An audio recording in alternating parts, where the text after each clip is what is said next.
जय हिंद मित्रांनो, मी विवेकानंद कडलासकर, सोलापूर ग्रामीण पोलीस तुमचं स्वागत करतो माझ्या युट्यूब चॅनलवरती। तर आजचा व्हिडिओ ज्यांनी नवी मुंबई येथे अर्ज भरलेला आहे, जे नवी मुंबई येथे ग्राउंड देण्यासाठी येणार आहेत त्यांच्यासाठी बनवलेला आहे की नक्की इथलं ग्राउंड कशा प्रकारे होणार आहे। 1600 मीटर जे 100 मीटर आहे ते कशा प्रकारे होणार आहे त्याच्यावरती आजचा संपूर्ण डिटेल व्हिडिओ आहे। जर तुम्ही नवी मुंबई येथे अर्ज केला असाल तर आजचा व्हिडिओ संपूर्णपणे बघा, जेणेकरून तुम्हाला पुढच्या 1-2 महिने नक्की कशा प्रकारे प्रॅक्टिस करायची, कशा प्रकारे अभ्यास करायचा ते समजून जाणार आहे। तर सगळ्यात सुरुवातला इथलं जे 1600 मीटर असतं ते नक्की कशा प्रकारे असतं। तर इथलं जे 1600 मीटर आहे ते ट्रॅक वरती होतं। तसंच इथला जो ट्रॅक आहे तो एकदम चांगला आहे व पूर्ण गोलाकृती आहे, त्यामुळे बऱ्याच जणांचं जे कर्व मुळे टायमिंग वरती जातं, पण इथं ते होत नाही कारण इथले जे कर्व आहेत ते पण एकदम बेस्ट आहेत। तुम्हाला अजिबात असं वाटणार नाही की आपण 1600 मीटर पळालेलो आहे जेव्हा 1600 मीटर तुमचं संपेल। त्यामुळं बऱ्याच जणांचं इथलं जे 1600 मीटरचं टायमिंग आहे ते 7-8 सेकंद आतमध्ये येतं। त्यामुळे जर तुमचं 1600 मीटर थोडंफार वीक असेल, थोडंफार काठावरती असेल तर त्याचा फायदा नक्की तुम्हाला भेटेल। तसंच ज्यांची इच्छा आहे की विदाऊट शूजचं 1600 मीटर पळायचं ते सुद्धा इथं बिनधास्तपणे पळू शकतात, कारण ट्रॅक हा एकदम चांगला प्रकारचा आहे। इथं दगड वगैरे जास्त ट्रॅकवरती नाहीत, ट्रॅकवरती पुरेपूर माती टाकलेली आहे।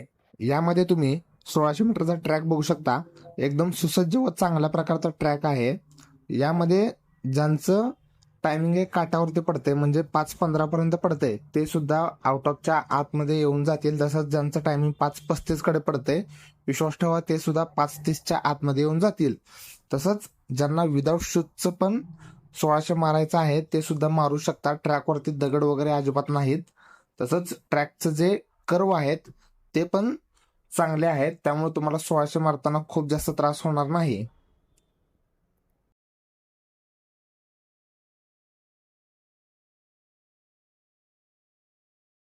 यानंतर आता बघूया इथलं 100 मीटर नक्की कशा प्रकारे होतं।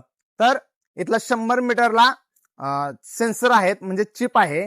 तसंच जे इथलं चिप आहे ते एक साइडला सेन्सर आहे, तसंच एक साइडचे जे सेन्सर आहेत ते त्यांच्या हातात आहेत। म्हणजेच की त्यांनी जेव्हा सर्वांना एकदम क्लॅपरने स्टार्ट देतात त्यानंतर सर्वांचं ऑटोमॅटिक तुमचं 100 मीटर हे चालू होईल व एंडिंगला तुम्ही जसं त्यामधून पास होताल तसं तुमचं टायमिंग हे बंद होईल।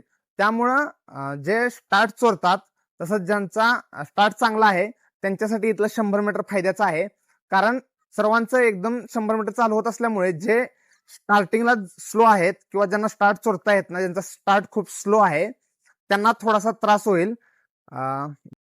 100 मीटर बघू शकता, मागच्या वेळेस 100 मीटरला स्पाइक इथे अलाउड केले नव्हते, त्याचं कारण पाऊसही असू शकतो। यावेळेस ते अलाउडही केलं जाऊ शकतं, पण मागच्या वर्षी तर स्पाइक अलाउड केलं नव्हतं। तसंच वन साइड चिप होती, तुम्हाला जे सांगितलं आहे की एक साइडला क्लॅपरवरून स्टार्ट देत होते व सेकंड जे एंडिंग असतं तिथं चिप होतं।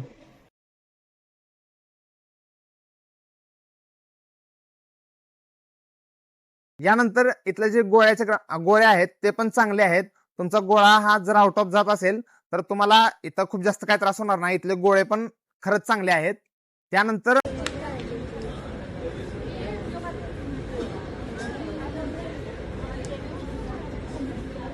आता बघूया इथला पेपर पॅटर्न कसा राहतो। तर 2023 व 2024 चे पेपर बघता, 2023 चा पेपर हा खूप इथला इझी होता। तसंच दोन्ही पण वर्षी पेपर पॅटर्न फॉलो होतो, त्यामुळे पेपरमध्ये असं विशेष काही नाही। तुम्ही जो नॉर्मल अभ्यास करता सर्व विषयाचा, चारी पण विषयाचा तोच चालू राहू द्या। कोणताच एक विषय इथे असा फोकस होत नाही, प्रत्येक विषयाला सेम वेटेज दिलं जातं। त्यामुळे जर मागच्या 2 वर्षाचे पेपर बघितले तर बिलो ऍव्हरेज किंवा ऍव्हरेज लेवलचेच पेपर आहेत, जसे इझी आहे। 2023 चा तर पेपर खूप जास्त इझी आहे व 2024 चा पेपर बघता थोडासा जे ऍव्हरेज आहे तो आहे। मागच्या वर्षी इथलं मेरिट कमी लागलं होतं, त्यामुळे यावर्षी थोडीशी इथं फॉर्मची संख्या जास्त आहे। जर तुम्हाला हा व्हिडिओ आवडला असेल तर व्हिडिओला लाईक करा। तसंच जे तुमचे नवी मुंबईला ग्राउंड देण्यासाठी मित्र जाणार आहेत त्यांच्यापर्यंत हा व्हिडिओ नक्की शेअर करा। चॅनलवरती नवीन असाल तर चॅनलला सबस्क्राईब करा। तसंच यानंतर तुम्हाला नक्की कोणत्या जिल्ह्याच्या अशा प्रकारचे व्हिडिओ पाहिजेत ते कमेंट बॉक्स